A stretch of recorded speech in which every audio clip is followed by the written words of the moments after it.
لیکن بزرگوں دوستوں ضرورت اس بات کی ہے کہ جو ہمارے مدرسوں میں پڑھنے آ رہے ہیں طلبا وہ 2, 3, 4% ہیں.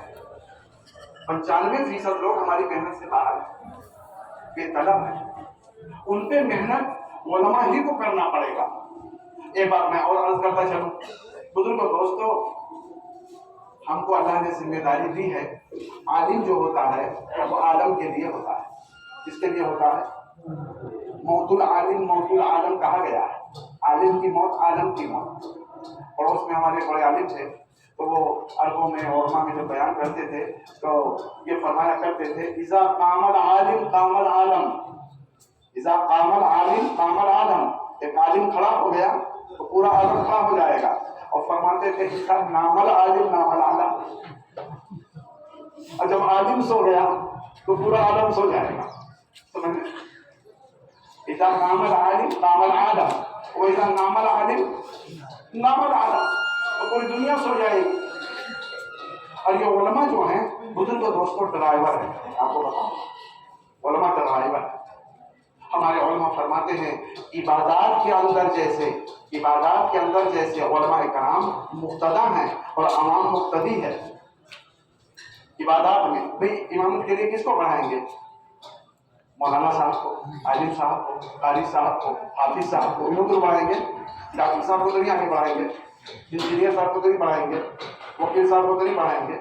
کوئی کہے نہیں ان کی 10,000 تنخواہ ہے آپ جی کی اور یہ 1 لاکھ پاتے ہیں، ان کو آگے بڑھاؤ، تو سب لوگ کہیں گے نہیں بھائی یہ غلط بات ہے. آگے رہنے کا کس کو حق حاصل ہے؟ جو دین کا علم رکھتا. امامت کے لیے اسی کو بڑھایا جائے. تو عبادات میں جیسے علماء مقتدا ہیں عوام مقتدی ہے، ویسے دعوت میں بھی علماء مقتدا ہیں عوام مقتدی ہے. چاہے عوام کتنے 4 مہینے لگا دے. سمجھ رہے بھائی؟ حضرت مولانا الیاس صاحب رحمۃ اللہ علیہ میواتیوں سے فرماتے تھے میواتی سن لو تم کام کیا کرو گے، تم تو شور لگاؤ، تم کام بگاڑنے والے ہو. ہاں تم شور لگاؤ، لگاتے لگاتے جو اس کام کے اہل ہیں وہاں تک پہنچا دو. کہاں تک پہنچا دو؟ وہاں تک پہنچا دو. میواتی کہتے تھے حضرت اس کے اہل کون ہیں؟ فرمایا اس کے اہل علماء ہیں. علماء تک کام پہنچ جائے تو علماء علم کی روشنی میں کام کریں گے. بھائی صحیح کہا یا غلط کہا؟ آج دوسرے سال کے بھی پچھلے سال 40,000 علماء سال لگا رہے تھے. دارالعلوم دیوبند کے، مظاہر کے، دارالعلوم ندوۃ العلماء کے، شاہی کے، دادیہ کے اور آپ کے ساؤتھ افریقہ کے اور دیگر جو ہے ملکوں کے 2,500 علماء سال لگا رہے تھے. باقاعدہ ہر صوبے کا رجسٹر بنا ہوا ہے. آپ 15 سال لگائے ہوئے ہیں، دیکھیں 13 نمبر میں جو علماء کے استعمال کا کمرہ ہے. 30 جماعتیں، 35 جماعتیں دوسرا سال لگا کے. ایک جماعت میں 8 عالم ہوتے ہیں اور وہ عربوں میں جا کے 3 ملک ان کو دیے جاتے ہیں. 4 مہینہ ایک ملک، 4 مہینہ ایک ملک، 4 مہینہ ایک ملک، اور سال لگا کے وہ آتے. دوسرا سال لگا کے آئے کون؟ ایک کم تنخواہ والے علماء. موریتانیہ جماعت گئی، سوڈان جماعت گئی، حبشہ جماعت گئی، صومالیہ جماعت گئی. سمجھ میں؟ آپ کے قطر گئی، کویت گئی، بحرین گئی، جدہ گئی، دمام گئی اور ریاض گئی، مکہ گئی، مدینہ گئی، انڈونیشیا ملیشیا جماعتیں گئی، ٹیونس گئی، الجزائر گئی. سمجھ رہے ہیں؟ اردن گئی.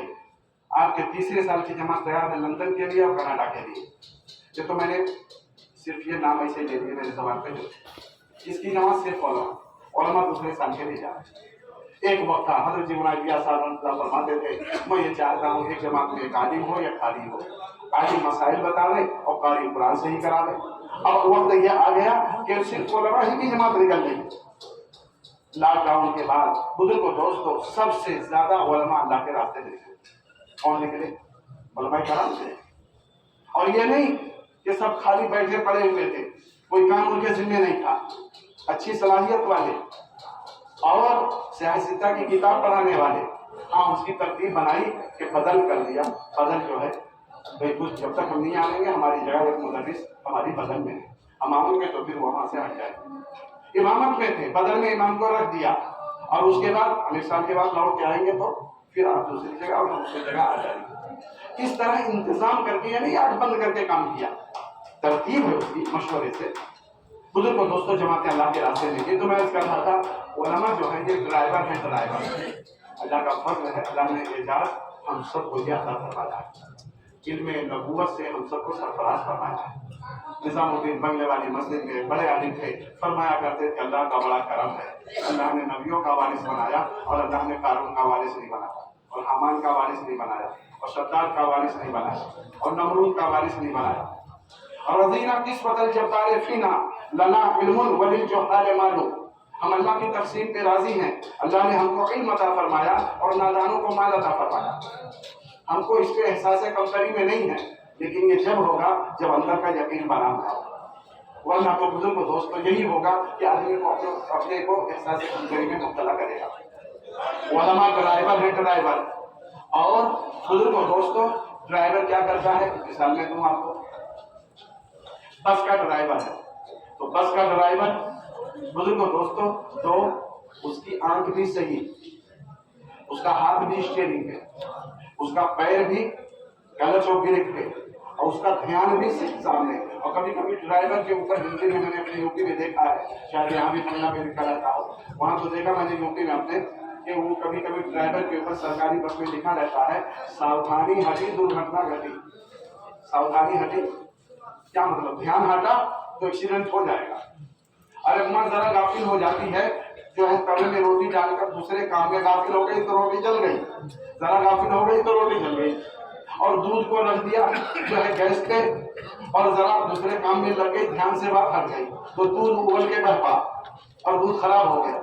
بے دھیانی میں تو نقصان ہوتا ہے، اور اگر ڈرائیور وہ جو ہے اس کا دھیان ہٹ جائے تو پتہ چلا بس تو لگ جائے گی۔ مثال دی ہے کہ علماء ڈرائیور ہیں، ڈرائیور اگر جاگ رہا ہے، ڈرائیور جاگ رہا ہے اور پیچھے 50-60 لوگ بیٹھے سو رہے ہیں، سب خراٹا لے رہے ہیں، تو وہ سو کر منزل تک پہنچ جائیں گے چونکہ ڈرائیور جاگ رہا ہے۔ اور اگر ڈرائیور سو گیا اور پیچھے 50-60 لوگ پیسنجر سب جاگ رہے ہیں تو وہ جاگ کر بھی لڑکے مر جائیں گے۔ اس کی وجہ یہ ہے کہ ڈرائیور ہی سو گیا۔ علماء ڈرائیور ہیں، علماء کو اللہ تعالیٰ نے ذمہ داری دی۔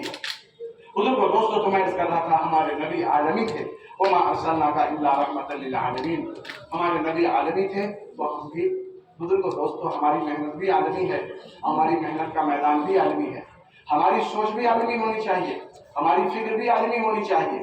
ہم صرف آگرہ کے لیے نہیں ہیں، اور ہم صرف جو ہے ہاوڑا نیوڑا کے لیے نہیں ہیں، اور ہم صرف سیالدہ کے لیے نہیں ہیں، یا ہم صرف پورٹولا کے لیے نہیں ہیں، یا ہم صرف اپنے بنگال صوبے بنگال کے لیے نہیں ہیں، یا صرف اپنے ملک ہندوستان کے لیے نہیں ہیں۔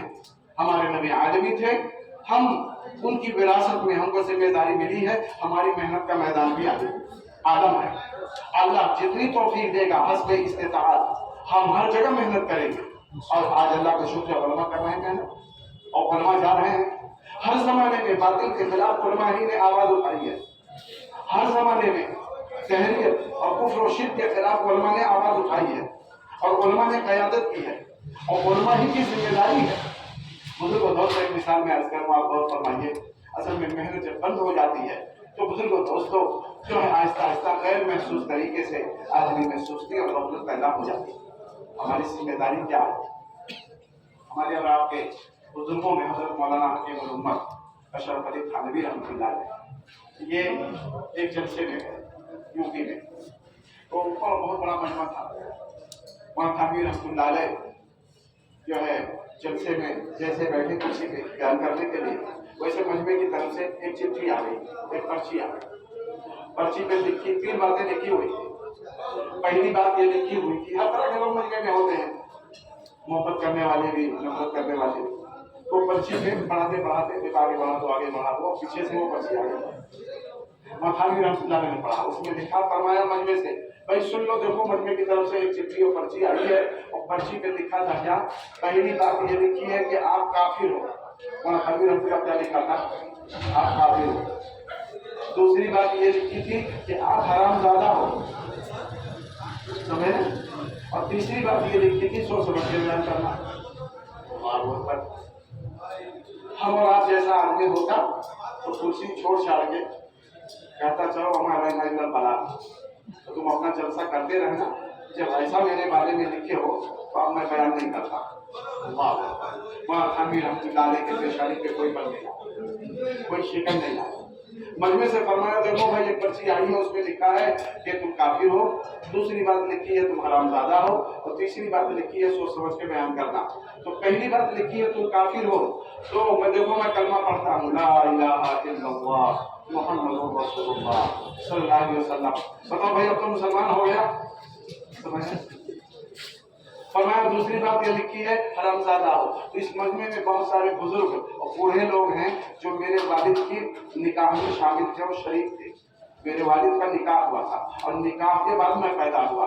میں حرامی نہیں ہوں، میں حلالی ہوں، حرامزادہ نہیں۔ دو کا جواب دے دیا۔ فرمایا تیسری بات یہ لکھی ہے سوچ سمجھ کے بیان کرنا، تو میں چندہ مانگنے نہیں آیا ہوں، جو اللہ موقع محل کی بات کہلوائے گا نفع کی ہوگی میں شروع کروں گا۔ خطبہ پڑھا، بیان شروع کر دیا۔ اللہ اکبر۔ دعوت کے کام میں، دین کی محنت میں بزرگوں نے عمل کر کے دکھایا ہے۔ غصے کو جذب کرنا، قابو کرنا، یہ بھی نبی کی وراثت ہے، اور گھر میں فاقے آنا یہ بھی نبی کی وراثت ہے۔ نبی صلی اللہ علیہ وسلم کا کون سا عزم ہے جس میں اطہر کا کہ جس کو لوگوں نے مارا نہ ہو، جس کو ستایا نہ ہو؟ آپ غور فرمائیے، دعوت دینے کے لیے نکلے، ابو جہل ملا اور آپ کے سر مبارک کے بالوں کو پکڑ کر اتنا مارا کہ آپ زخمی ہو گئے۔ آپ چپ چاپ واپس گھر چلے آئے۔ ایک باندھی دیکھ رہی تھی، جو شام کو حمزہ رضی اللہ تعالیٰ عنہ جو ایمان نہیں لائے تھے، وہ شکار کے لیے گئے تھے، بہادر تھے، وہ واپس آئے تو اس باندھی نے کہا آج مجھے بڑا ترس آیا کہ ابو جہل نے آپ کے بھتیجے محمد صلی اللہ علیہ وسلم کو، محمد بن عبداللہ کو بہت مارا۔ اچھا، خونی رشتہ تھا، اس طرح مارا؟ حالانکہ ایمان والے نہیں کہتے، لیکن ان کی بات تھی۔ گئے، سامان گھر رکھا، کہا جب تک بدلہ ابو جہل سے نہ لے لوں نہ کھاؤں گا نہ پیوں گا۔ سیدھے گئے حرم شریف، اور حرم شریف میں دیکھا ابو جہل موجود ہے، چاروں طرف سے بڑے بڑے سردار حلقہ بنا کے بیٹھے ہوئے ہیں۔ حمزہ رضی اللہ تعالیٰ عنہ جا کے پیچھے میں پکڑ کے ابو جہل کو مارنا شروع کیا، تو اس کے دوستوں نے اٹھ کر دفاع کرنے کی کوشش کی۔ ابو جہل بڑا ہوشیار تھا، وہ آنکھ کے اشارے سے منع کر دیا کہ یہ ابھی جذبات میں ہے، ان کو چھوڑ دو، غصہ ختم کرنے دے دو، مٹا دے دو۔ اگر روکو گے کہیں یہ غصے میں کلمہ نہ پڑھ لیں تو کہیں یہ مسلمان نہ ہو جائیں، جو کرتے ہیں کر لینے دو۔ بدلہ لے لیا، آئے کہنے لگے پاک صلی اللہ علیہ وسلم سے بھتیجے خوش ہو جاؤ، میں نے تمہارا بدلہ ابو جہل سے لے لیا۔ اللہ اکبر۔ آپ صلی اللہ علیہ وسلم نے ارشاد فرمایا میرے چچا، ابو جہل سے بدلہ لینے پہ مجھے اتنی خوشی نہیں ہوگی جتنا خوشی آپ کے ایمان لانے پہ۔ سمجھے؟ یہ جس میں آتا ہے، یہ سر یہاں بزرگ و دوستوں زخمی ہوا، اور اس کے بعد احد کے میدان میں خون کی کڑی چہرے میں چبھی اور دندان مبارک شہید ہوئے۔ یہ کہاں؟ احد کے میدان میں۔ حرم شریف میں نماز پڑھ رہے تھے، عقبہ ابن معیط مکے کا سردار چادر کے ذریعے گلے میں پھندا بنایا، دونوں طرف سے کھینچا، گویا کہ دونوں آنکھیں آپ کی باہر آ جائیں گی۔ ابو بکر رضی اللہ تعالیٰ نماز پڑھ رہے تھے، دوڑے ہوئے آئے، اس کو دھکا دیا، اسے چادر چھین دی اور فرمایا اتقتلون رجلا ان یقول ربی اللہ، ایک آدمی کو تم اس لیے قتل کرنا چاہتے ہو وہ کہتا میرا رب اللہ ہے، دھکا دیا۔ سر زخمی ہوا، چہرہ زخمی ہوا، داڑھ شہید ہوا، گلے میں پھندا لگایا گیا۔ عقبہ ابن معیط جب آپ سجدے میں گئے تو اونٹ کی اجڑی مکے سے لایا تلاش کر کے اور آپ کے گردن اور سر اور پیٹھ کے درمیان رکھ دیا۔ اب آپ سجدے میں پڑے ہیں، حضرت فاطمہ یا زینب دونوں میں سے ایک توڑی ہوئی آتی ہے، خبر ملتی ہے اور کسی طرح اس کو کھسکا کے آپ کے پشت مبارک سے اسے نیچے اتارتی ہے۔ اللہ اکبر۔ ہم ان کے وارث ہیں، کون سی تکلیف ہم کو پہنچ رہی ہے؟ ہم سوچیں، غور کریں، ہم کو کون سی تکلیف پہنچی ہے؟ اور اس کے بعد غزوہ خندق، سلمان فارسی رضی اللہ تعالیٰ عنہ کے رائے پر کھودی جا رہی تھی، تو بزرگ دوستوں کیا ہوا؟ صحابہ بے ہوش ہو کے گرنے لگے، نہ کھانا نہ پانی۔ سیرت میں ہے، حدیث شریف میں 3 دن 3 رات ایسی گزری ہے کہ کوئی چیز چکھی بھی نہیں صحابہ نے، اور سرکار دو عالم صلی اللہ علیہ وسلم جب برداشت نہیں ہوا تو صحابہ نے کہا یا رسول اللہ صلی اللہ علیہ وسلم، اپنا کرتا اٹھایا، دکھایا، پیٹ پہ تو پتھر بن گیا ہے۔ حضور پاک صلی اللہ علیہ وسلم نے کیا فرمایا؟ اپنی قمیص اٹھائی، کرتا اٹھایا، فرمایا میرے ساتھیوں اگر تمہارے پیٹ پہ ایک پتھر ہے تو تمہارے نبی کے پیٹ پہ 2 پتھر لگا ہوا ہے۔ ایک بزرگ سے فرمایا کرتے تھے کہ دیکھو جب ذمہ دار لوگ قربانی میں ڈبل ہوں گے تو عوام سنگل پہ آئے گی۔ علماء ذمہ دار ہے، علماء ذمہ دار ہے۔ اور اس کے بعد آپ نے دعا دی، اللہم لا عیش الا عیش الاخرہ فاغفر الانصار والمہاجرہ، اے اللہ کوئی عیش و آرام نہیں، عیش و آرام تو آخرت میں ہے، دنیا تھکنے کی جگہ ہے، کھپنے کی جگہ، محنت کی جگہ، بدلے کی جگہ نہیں ہے. بدلے کی جگہ آخرت ہے. جنت مہمان خانہ ہے، وہ آرام کی جگہ ہے. جو یہاں محنت کر کے جائے گا جنت میں آرام کرے گا. بزرگوں دوستو، تو یہ فرمایا اللہم لا عیش الا عیش الآخرہ فاغفر الانصار والمہاجرہ. انصار و مہاجرین کی مغفرت فرما. اوہو، صحابہ تو خوش ہو گئے، دعا مل گئی. تو صحابہ نے جواب دیا نحن الذین بایعوا محمدا علی الجہاد ما بقینا ابدا. ہم وہ لوگ ہیں کہ نبی صلی اللہ علیہ وسلم کے ہاتھ پہ ہم نے بیعت کی ہے، جب تک زندہ رہیں گے دین کی محنت کریں گے. سمجھ لیں بزرگوں دوستو، یہ پیٹ کا مسئلہ ہو گیا. اب رہ گیا پیر.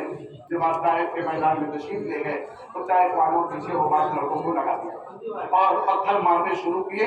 ایڑی پہ وہ نشانہ ساتھ کے وہ پتھر مارتے تھے. دونوں پیر زخمی ہو گئے، بے ہوشی کی حالت ہو گئی. اور حضرت خاصہ رضی اللہ تعالیٰ عنہ بزرگوں دوستو جو ہے یہ لے کر وہ تو واقعے بانٹنے گئے اور سارا واقعہ پیش آیا. ہم کا کوشا اس نے پیش کیا. میں اس کر رہا ہوں جس میں اطہر کا سر سے لے کر پیر تک کون سا ایسا عضو ہے جو راہ خدا میں جس کو تکلیف نہ پہنچائی گئی ہو اور دعوت کے میدان میں ستایا نہ گیا ہو. ایک کام اللہ تعالیٰ نے ہمارے ذمے کیا. الحمدللہ ہمارے ذمے تعلیم و تعلم بھی ہے. ہمارے ذمے بزرگوں دوستو یہ دعوت و تبلیغ بھی ہے اور ہمارے ذمے تزکیہ کا بھی کام ہے. یہ تینوں کام ہمارے ذمے ہیں. بزرگوں دوستو جو آئے گا ہم اسے پڑھائیں گے، سکھائیں گے، بتائیں گے. جو نہیں آئے گا اس کو بھی جا کے اس کی ذمہ داری یاد دلائیں گے. یہ کہنا غلط ہے. جو آئے گا اسے پڑھائیں گے، جو آئے گا اسے بتائیں گے، اسے سکھائیں گے. جو نہیں آئے گا وہ جانے اس کا کام جانے. نبیوں نے یہ نہیں کہا ہے. موسیٰ علیہ السلام قارون کے پاس گئے. قارون موسیٰ علیہ السلام کے پاس نہیں آیا. موسیٰ علیہ السلام